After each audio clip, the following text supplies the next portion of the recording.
வணக்கம். இன்றைக்கி நம்ம மசாலா சேனல் லைஃப் ஸ்டைலில் ரச வடை எப்படி பண்ணுறதுன்னு பார்ப்போம்.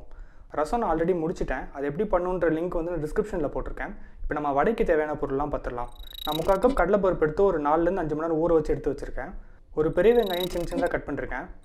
2 பச்சை மிளகா, ஒரு சின்ன துண்டு இஞ்சி, 4 பூண்டு, ஒரு வரமிளகா, சோம்பு 1/2 ஸ்பூன், கொத்தமல்லி, கருவேப்பிலை. வாங்க எப்படி பண்ணுறதுன்னு பார்ப்போம். இப்போ நம்ம ஃபஸ்ட்டு வடைக்கு அரைச்சிடலாம்.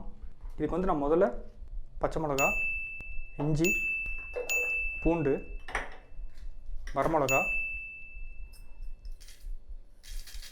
சோம்பு இதெல்லாம் போட்டுட்டு ஊற வச்ச கடலைப்பருப்பு வந்து நான் ஃபுல்லாக போடலை, ஒரு 3/4 போடுறேன். தேவையான அளவு உப்பு.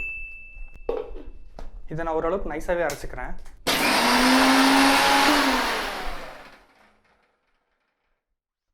இப்போது நான் பேலன்ஸ் இருக்கிற கடலைப்பருப்பும் போட்டுறேன். மிச்சம் இருக்க கடலைப்பருப்பு போட்டதுக்கப்புறம் ரொம்ப நைஸாக அரைச்சிட வேண்டாம். ஒரு 2 சுற்று சுற்றினா போதும். அப்போ தான் அந்த கடலைப்பருப்புலாம் கொஞ்சம் முழுசாக இருக்கும், சாப்பிட்றதுக்கு நல்லாயிருக்கும். இதை வேறு கண்டெய்னர் மாற்றிடலாம். இப்போ இது கூட நறுக்கி வச்ச வெங்காயம், கொத்தமல்லியும் கருவேப்பிலையும் சின்ன சின்னதாக நறுக்கி போட்டுறேன். போட்டுட்டு ஒரு நல்லா மிக்ஸ் பண்ணிடலாம்.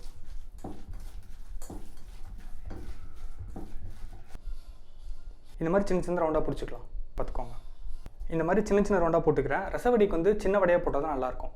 வாங்க இப்போ இதை பொரிச்சு எடுத்துடலாம். எண்ணெய் நல்லா சூடான உடனே கையில் லைட்டாக எண்ணெயை தடவி அந்த வடையை வச்சு உள்ளங்கையில் ஒரு தட்டு தட்டி எண்ணெயில் போட்டுருங்க.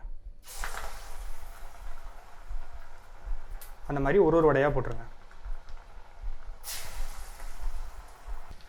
திருப்பி போட்டுருங்க. அப்படியே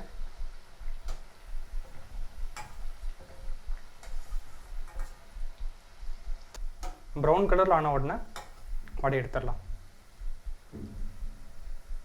இப்போது நம்ம ரெடி பண்ணி வச்ச வடையை ஒன்று ரசத்தில் போட்டுருங்க. இப்போது இது 1 hour நல்லா ஊறணும். 1 மணி நேரம் ஆச்சு. ரச வடையும் ரெடி, மசாலா வடையும் ரெடி. இந்த ரச வடையை நீங்கள் தோசை கூட, புட்டு கூட, இல்லைனா சாப்பாடு கூட சாப்பிட்லாம்.